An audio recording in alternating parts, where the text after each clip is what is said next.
শিবিরের উপর দায় দিয়ে দাও, এই কথা বলায় বাংলাদেশ ইসলামী ছাত্র শিবির ছাত্রদলের কেন্দ্রীয় সভাপতিকে আনুষ্ঠানিকভাবে প্রেস রিলিজ দিয়ে কঠিন জবাব দিয়েছে, কঠিন বার্তা দিয়েছে। ছাত্রদল সভাপতিকে টকশোতে এনে যে নাকানি চুবানি খাওয়াই ছেড়ে দিল শিবির সভাপতি এবং আব্দুল হান্নান মাসুদ, এতেও শিবির শান্ত হয়নি। আবার আনুষ্ঠানিক প্রেস রিলিজ দিয়ে ছাত্রদল সভাপতিকে ধুয়ে দিল।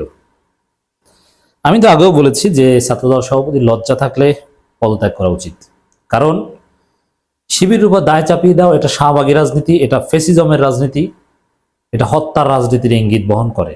অতএব এই শিবিরের উপর দায় চাপিয়ে দাও এর মধ্য দিয়ে আগামী দিনে হত্যা করে ক্যাম্পাসে লাশ ফেলে শিবিরের উপর দায় চাপিয়ে দিতে পারে।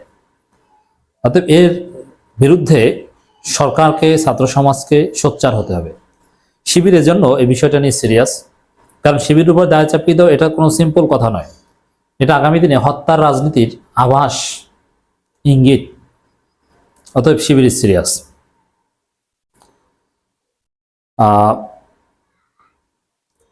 শিবিরের উপর দায় দিয়ে দাও, সংবাদ সম্মেলনে ছাত্রদল সভাপতির মন্তব্যের নিন্দা। সংবাদ সম্মেলনে ছাত্রদল সভাপতির শিবিরের উপর দায় দিয়ে দাও মন্তব্যের তীব্র নিন্দা জানিয়ে বাংলাদেশ ইসলামী ছাত্র শিবির তা জানিয়েছে। এক যৌথ বিবৃতিতে ছাত্র শিবির কেন্দ্রীয় সভাপতি জাহিদুল ইসলাম ও সেক্রেটারি নুরুল ইসলাম সাদ্দাম এ নিন্দা প্রকাশ করেছে। বিবৃতিতে নেতৃবৃন্দ বলেন, খুলনা প্রকৌশল ও প্রযুক্তি বিশ্ববিদ্যালয়ে কুয়েট জাতীয়তাবাদী ছাত্রদল সহ বহিরাগত সন্ত্রাসী কর্তৃক শিক্ষার্থীদের উপর হামলার অভিযোগের বিষয়ে গত বুধবার 19 ফেব্রুয়ারি ঢাকা বিশ্ববিদ্যালয়ের টিএসসিতে সংবাদ সম্মেলন করে ছাত্রদল। সংবাদ সম্মেলনে প্রশ্নোত্তর পর্বে ছাত্রদলের সাধারণ সম্পাদক নাসির উদ্দিনকে এক সাংবাদিক হামলা ও জাতীয় ঐক্য বিনষ্ট সংক্রান্ত প্রশ্ন করলে পাশ থেকে ছাত্রদল সভাপতি রাকিবুল ইসলাম রাকিব শিবিরের উপর দায় চাপিয়ে দেওয়ার নির্দেশনা প্রদান করে। তাদের এই আন্তঃযোগাযোগের ভিডিও ইতিমধ্যে সামাজিক যোগাযোগ মাধ্যমে ব্যাপকভাবে ছড়িয়ে পড়েছে। তাদের এমন উদ্দেশ্যপ্রণোদিত দোষারোপের রাজনীতি ফেসিবাদের সংস্কৃতি তীব্র নিন্দা জানায়। মানে এটা ফেসিবাদী সংস্কৃতি, দায় চাপিয়ে দেয়া, নিজেরা আকাম করে অন্যের উপর দায় চাপিয়ে দেয়া, যে দোষী না তার উপর দায় চাপিয়ে দেয়া, নিজেদের ব্যর্থতা দেয় অন্যের উপর চাপিয়ে দেয়, এটা ফেসিবাদী রাজনীতি, হত্যার রাজনীতি। এই কাজটাই ছাত্রলীগ করত। ছাত্রলীগ ছাত্রদলের মধ্যে কোনো পার্থক্য থাকলো না, ফাঁস হয়ে গেল। নেতৃবৃন্দ আরো বলেন, নিষিদ্ধ সংগঠন ছাত্রলীগ বিগত 16 বছর ধরে যে অপরাজনীতি প্রবর্তন করেছিল, ছাত্রদল ঠিক একই পথ অনুসরণ করছে। নিজেদেরকে অপরাধমূলক কার্যকলাপের দায় ছাত্র শিবিরের উপর চাপিয়ে দেওয়ার যে প্রবণতা ছাত্রলীগের ছিল তা ছাত্রদলের মধ্যেও বিদ্যমান। এ ধরনের আচরণ ফেসিবাদী রাজনীতি বহিঃপ্রকাশ এবং সুস্থ ধারার রাজনীতি পরিপন্থী। এদের এমন অনৈতিক কর্মকাণ্ড পারস্পরিক শ্রদ্ধাবোধ, সহযোগিতা ও বন্ধু ভাবাপন্ন ছাত্র রাজনীতির পথে অন্তরায়। আমরা ছাত্রদলকে বিভাজন সৃষ্টিকারী ও মিথ্যাচারের রাজনীতি পরিহার করে ছাত্রবান্ধব, গঠনমূলক ও কল্যাণমুখী ছাত্র রাজনীতি করার আহ্বান জানাচ্ছি। দর্শক, আমি এক আলোচনায় বলেছি, আবারও বলছি, ছাত্রদল সভাপতি যে কাজটা করেছে, তাদের যে ঘৃণ্য চরিত্র ফাঁস হয়ে গিয়েছে, ছাত্রদল সভাপতির পদত্যাগ করা উচিত। এভাবে অনৈতিক কোনো সভাপতি ছাত্র সংগঠনের দায়িত্ব পালন করতে পারে না।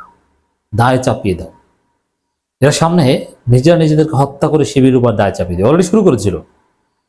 বিএনপি এক ছাত্রদলকে দেখেছিলেন না সিলেট শাহজালাল বিজ্ঞান ও প্রযুক্তি বিশ্ববিদ্যালয়, যে নিজের শরীরে নিজে পোজ দিয়েছে, যে রক কাটার চেষ্টা করেছে, তারপরে ফেসবুকে দিয়ে শিবির তার রক কাটছে, তারপরে তো মাপটাপ চেয়েছে, ধরা পড়ে।